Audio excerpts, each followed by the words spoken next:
hay que entender primero la pelea entre los hermanos Huáscar y Atahualpa, ¿no? Es decir, que el problema que ellos plantean es que queda trunca la sucesión, ¿no?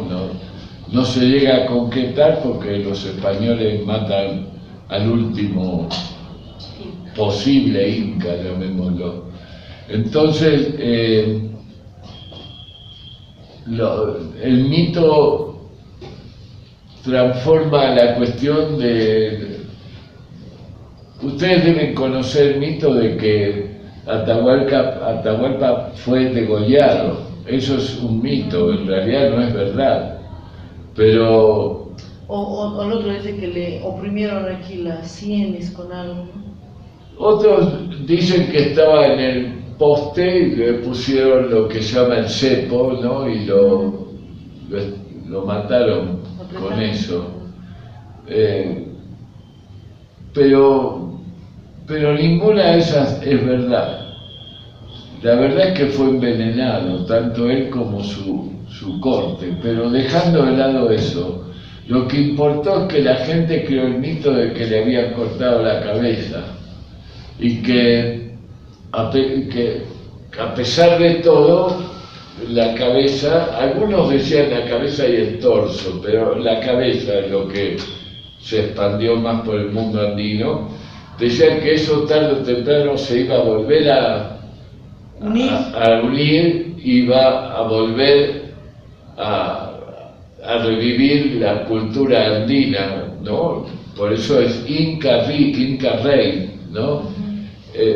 Digamos, toman del rey de España, que había vencido, según el mito lo dice, ¿no? El rey, ellos dicen el rey o el presidente o Pizarro son los enemigos, ¿no? Del mundo andino, pero que el Inca iba a volver a restituir de nuevo y anular el caos que quedó después de la pelea entre hermanos interrumpida. No se pudo hacer la sucesión y anular el caos. Entonces lo que quedó vigente es, digamos, el mundo al revés, como lo llamaban, ni al derecho ni al revés, dicen los incas. Quedó un mundo trastocado. ¿Por qué? Porque los principios de Anam y Urim quedaron confundidos. Ocio se equivoca cuando dice en su libro, en ese, que los principios estaban fusionados de Anam y Urim. Eso es imposible, no hay tal posibilidad, sino que estaban confundidos, porque no logró restablecerse el orden nuevo bajo Viracocha con el reinado de Atahualpa, ¿no? Es decir, lo que era Anam, que era el Cusco, daba lugar a como ganó Atahualpa y ya venía su general Esquisquís y el otro general Calcuchima, llegaron al Cusco y lo vencieron, ¿no? Tomaron posesión. Pero para que pudieran restituir un mundo de orden de nuevo, pero esta vez bajo Viracocha, porque incluso Huáscar vino al Collado, vino al Titicaca y pretendió hacer un cambio, él también pasarse a Viracocha, a pesar de que él estaba en la religión de Inti, ¿no? El poder estaba en Inti. Pero los dos habían percibido, hay que tener en cuenta que los españoles hacían más de 40 años que estaban en la zona, en el área. Entonces se sabía que los Viracocha venían, además se había ido por esa diagonal que están, ¿no? Que Dios les había dibujado, que está en Titicaca acá, pasa por Cusco y sale en Puerto Viejo, en Tumbes, o digamos, viene a caer en Ecuador, ¿no?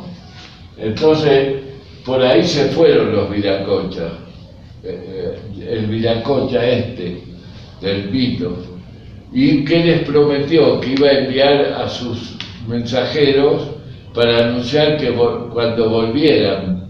Entonces, por eso en Tumipampa, donde estaba la herencia de Huayna Cápac, los recibieron pensando que eran los herederos del Viracocha, del dios Viracocha, que volvía a restituir, ¿no? Entonces, por eso, ¿qué hace Atahualpa para recibirlos? Se va a los baños para recibirlos en un lugar. El agua es lo tectónico, ¿no? Es el agua, la serpiente, todo lo, digamos, lo vinculado a la periferia del Cusco, lo Urín, propiamente dicho. El agua es Urín, la luna, la noche, todo eso es Urín. Entonces los va a recibir ahí porque son los Viracocha y los espera en las aguas. Ahí él tenía un trono donde caía el agua, ¿no? Que era donde se llamaba los baños del Inca, donde se iba a bañar. Y hasta ese grado de creencia tuvieron, ¿no? Pero para restituir el orden bajo el nuevo Pachacuti, para que se produjera el Pachacuti, ¿no? Y no continuara el caos, Atahualpa manda a sus generales a eliminar el orden anterior, que era bajo Huáscar. Entonces los citan a todos en Sacsayhuamán, con una excusa de que decían que querían explicar por qué habían quemado determinadas, porque arrastraron a las momias de lo que era Anam por la ciudad de Cusco, bajo insultos y cosas por el estilo, y las quemaron. Entonces era lo más sagrado que tenían los incas, sus momias de sus antepasados. Por eso lo hicieron, como una fuerte agresión de dominio, ¿no? Entonces los citaron a todos los parientes de Huáscar en Sacsayhuamán. Fueron todos, eran más o menos 1000 personas. Y 1000 más quedaban, que eran sus, digamos, sus allegados, desde criados, los sirvientes, todo lo que estaba vinculado a la dinastía, al linaje de Huáscar, y los mataron a todos. Fue una masacre de 1000 personas en Sacsayhuamán. Dice que la sangre chorreaba por las piedras, que parecía que lloraban sangre, ¿no? Y después mataron a todos los que quedaban vinculados, así fuera un sirviente, uno de los cronistas, incluso ella, hasta sus perros mataron, todos, porque eso es un Pachacuti, dar una vuelta de 180 grados total, eliminar todo lo que era la religión solar y todo lo que era el reinado de Huáscar, y no quedar a nadie, ni las panacas, nada. Arán sería, ¿verdad? El reinado de Arán. No, de Huáscar a Amaru. No, pero ¿de qué lado sería eso? Ellos eran Anam porque ellos eran el Cusco. Él vino desde Tumipampa, de Ecuador, Atahualpa. Bueno, en la guerra murieron, se calcula, unas 200.000 personas. Era una guerra tremenda, ¿no? Pero los generales de Atahualpa, que a su vez habían tenido las instrucciones de Huayna Cápac, que eran generales infinitamente superiores al ejército de Huáscar en Cusco, ¿no? Huayna Cápac fue a hablar con la gente de Tumipampa, a decirle que iba a ser el centro del mundo ahí, donde el sol no hacía sombra. En el equinoccio ponían un palo, ¿no? Pones así y el sol es tan vertical que no hace sombra. Entonces, ese era el Axis Mundi, ese era el Axis Mundi, no Cusco, dijo Huayna, antes de morir, ¿no?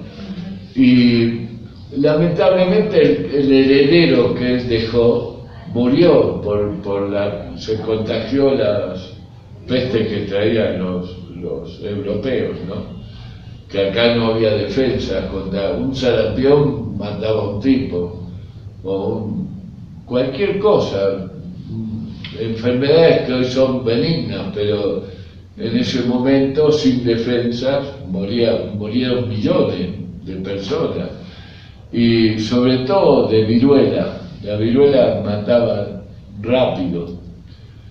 Y bueno, murió el hijo que había nombrado Huayna Cápac, que iba a ser el Inca, y cuando le vinieron a avisar a Huayna Cápac, de nuevo ahí al norte de Quito, donde vivía,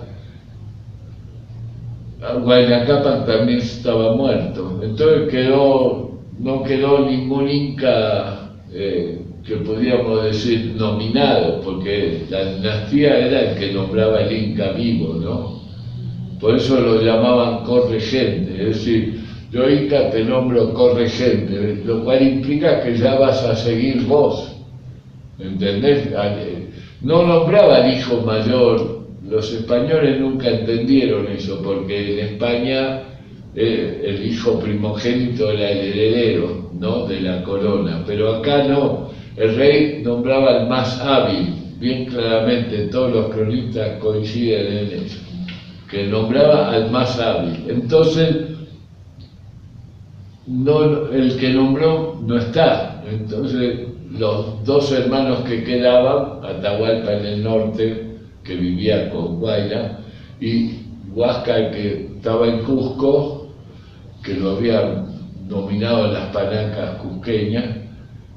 Bueno, eran hermanos, pero por eso Guamán Poma dice que fue Pachacuti y Luna, la guerra entre hermanos, una matanza entre hermanos, ¿no? Y eso justo cuando Atahualpa ha vencido y va a asumir la nueva dinastía, llegan los españoles y lo matan, así que quedó vacante. Ese caos nunca se restituyó, hace 450 años que sigue igual. Estamos en medio de caos, ¿no? Porque la transición, porque lo que importa siempre es las transiciones, ¿no? Como es un mundo que es cíclico, hasta que empieza el nuevo ciclo hay una superposición con el anterior. Esa etapa de caos generalmente no es muy larga, pero existe. Generalmente pasa de Inti a Viracocha y así. Yo les había mostrado una lámina que habíamos hecho para eso con Daniel. A ver, acá está, ¿ves?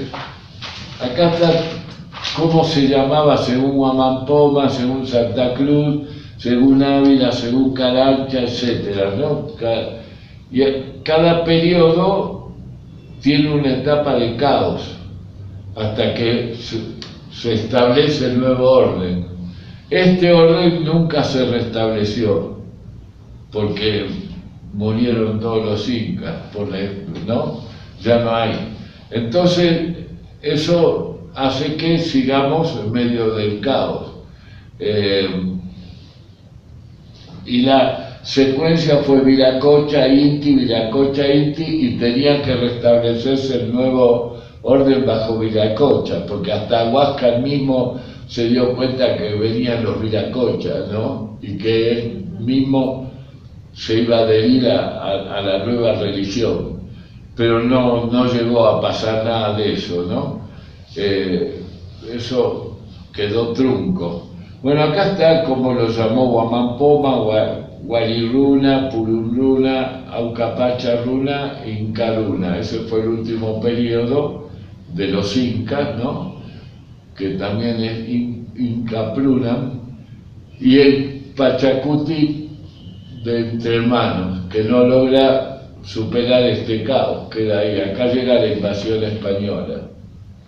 Entonces, ese sería el problema latente por el cual el Incarrí no está separado, su cuerpo está fragmentado, y esos fragmentos tienen que volver a reunirse para poder consolidar de nuevo el incanato, ¿no? Ese es el mito que nace en el siglo después de la invasión española. Y hasta ahora está así. Y quedó así, trunco, nunca se logró restablecer nada.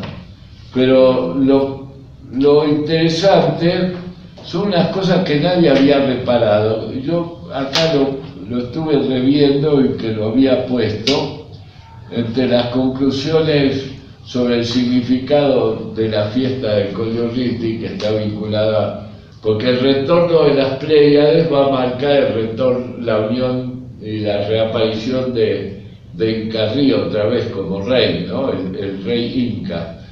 Pero todas las revoluciones que hubo después, una cantidad grande de luchas, por ejemplo, acá están todos los testimonios de eso, pero no tendríamos tiempo para leer todo eso.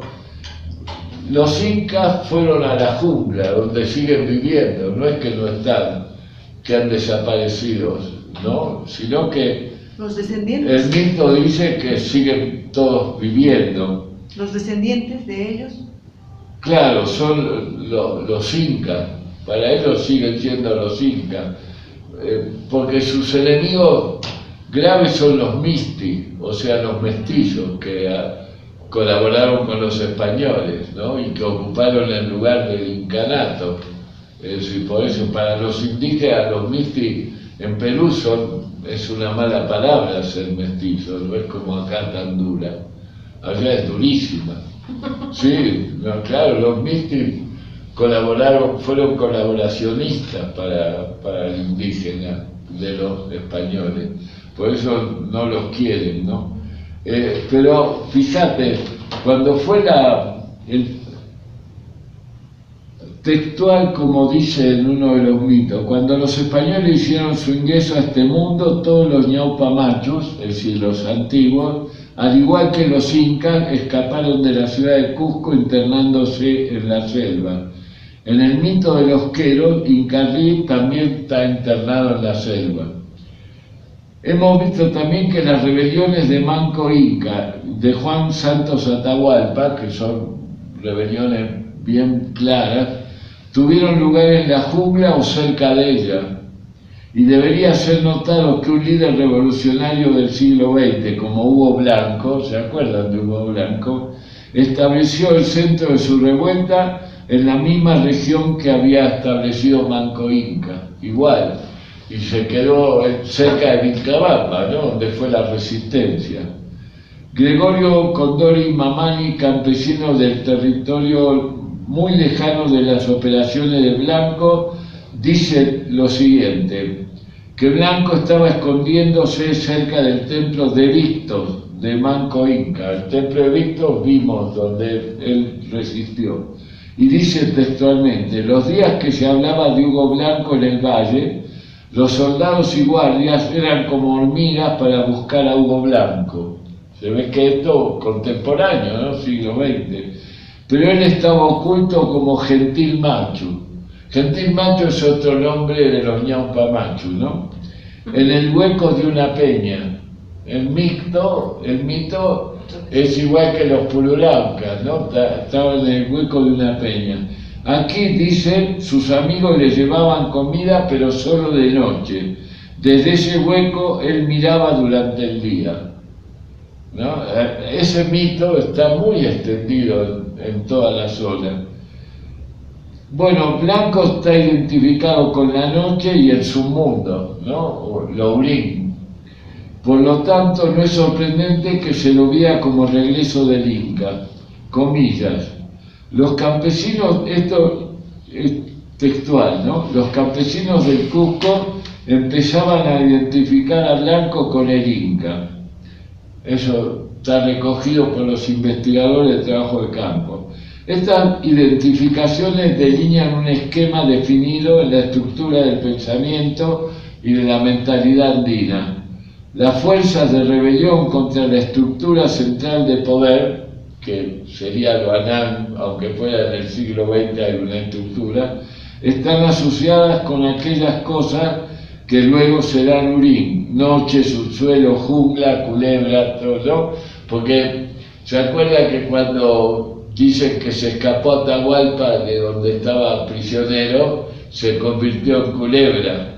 Franklin Pierce se equivoca porque dice que la culebra tiene algo que ver con el culto del sol, no tiene nada que ver, la culebra es bien tectónica, ¿no? Bien de la tierra, más que la culebra nadie. Entonces ahí se equivoca. Hay por lo tanto una conexión natural y fluida entre los ñaupa machu, el Incarrí y los chunchos, de modo que es ahora Incarrí, en lugar de los ñaupas, quien espera durante los periodos de transición, sobre todo, la oportunidad de poder tomar el control y recobrar una posición ANAM. Semejante conexión no es consciente, pero es tan inherente a la estructura de la mente indígena que un campesino como Condori Mamani asocia al rebelde blanco con los conceptos de Uribe, ¿no? Es decir, está incorporado eso ya dentro de los campesinos. Lo mismo pasa en el Coliuriti, ¿no? Es más o menos lo mismo, es una conclusión de lo mismo.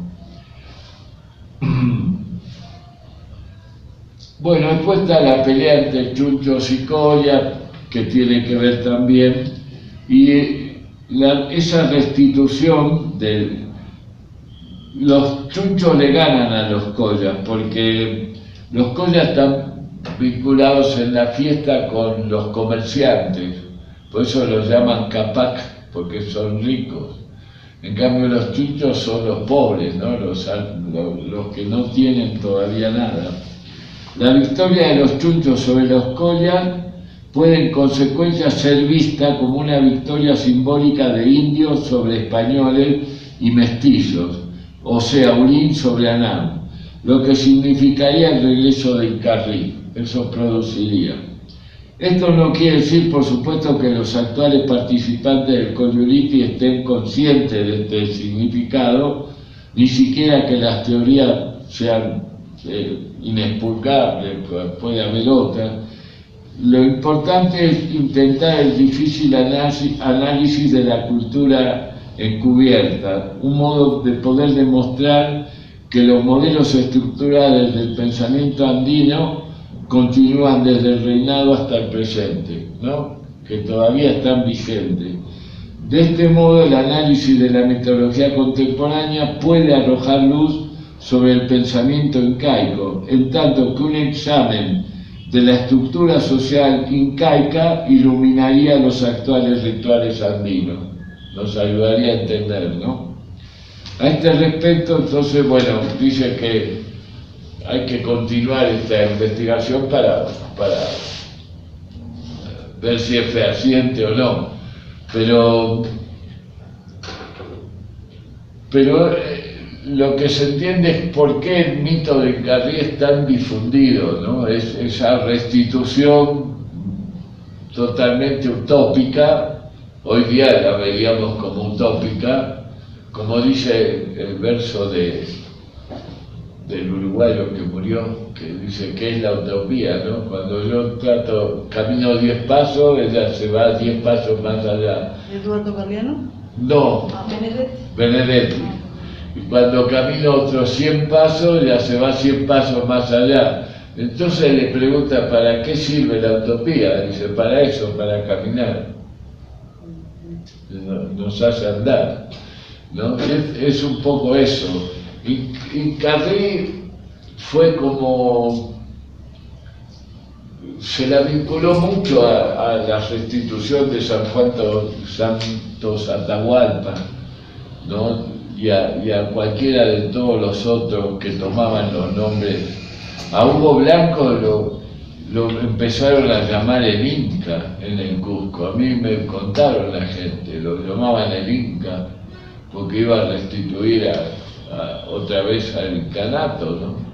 Que no era su idea, obviamente, eso no era la idea de Hugo Blanco, pero le sirvió para formar un grupo de resistencia bastante importante, ¿no? Así que bueno, y acá están casi todas las cosas que recopilaron sobre el mito, que son muy interesantes, cómo la gente vive esa esperanza, ¿no? Como fue el Taki Ongoy, está muy vinculado a cómo fue el Taki Ongoy, que era las huacas de nuevo restituyendo todo, ¿no? Y liquidando al Dios de los cristianos y todo eso, y echando a los españoles de una vez para siempre. Bueno, de alguna manera es algo parecido, ¿no? Tiene una vinculación. Por eso es mesiánica, ¿no? Ese Incarrí se lo espera como si fuera un mesías, ¿no? Que va a resolver los problemas indígenas, pero por algo un mito es tan fuerte. Se ve que lo que más demuestra para mí es la disconformidad con la colonia y con lo que quedó después, ¿no? La enorme disconformidad que tienen los pobladores del altiplano y del mundo indígena con su forma de vida, la nueva forma de vida impuesta por la invasión, ¿no? Actualmente está vigente en ese sentido el mito de sí, si vas por toda la cordillera de Cusco para abajo, Urco, Pinchimulo, los pueblos que hay, y si no se haría, todavía no existiría el Colorriti, porque también es lo mismo, la restitución, otra vez, ¿no? Sí está vigente, está yo creo que para los pobladores contemporáneos, bien contemporáneos, debe ser algo inconsciente, que está en el anhelo inconsciente de una restitución de un mundo perdido, ¿no? Una consulta, pero digamos, conectando con esto, sí, y lo que usted está planteando, ¿qué relación habría si ese Dios más cercano a lo andino, no atravesado por lo judío-cristiano, es un Dios que vive el mal y el bien, más o menos, lo que plantea Urbano? Sí.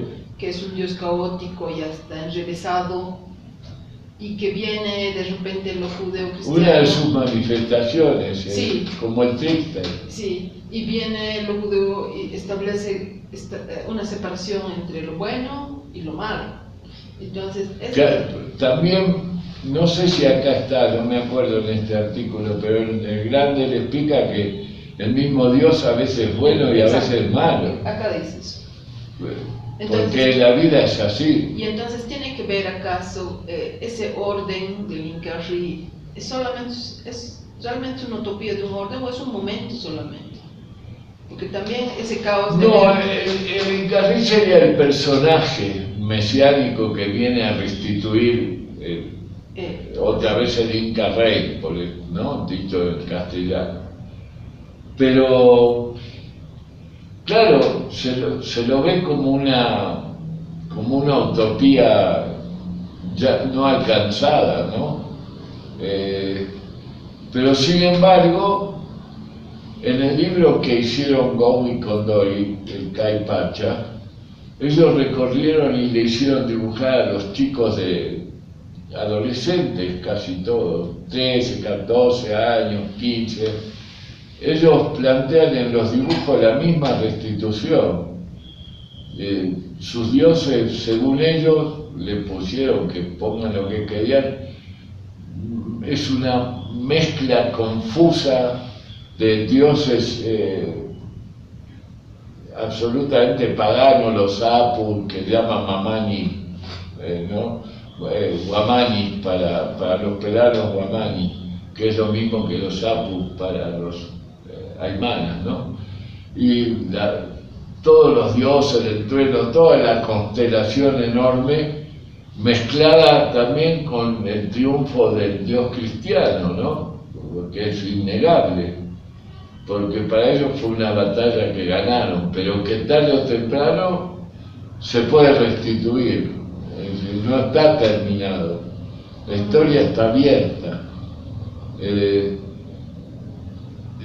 Permanece, bueno, podemos llamarlo la utopía, ¿no? Permanece vigente. La idea de otro tiempo.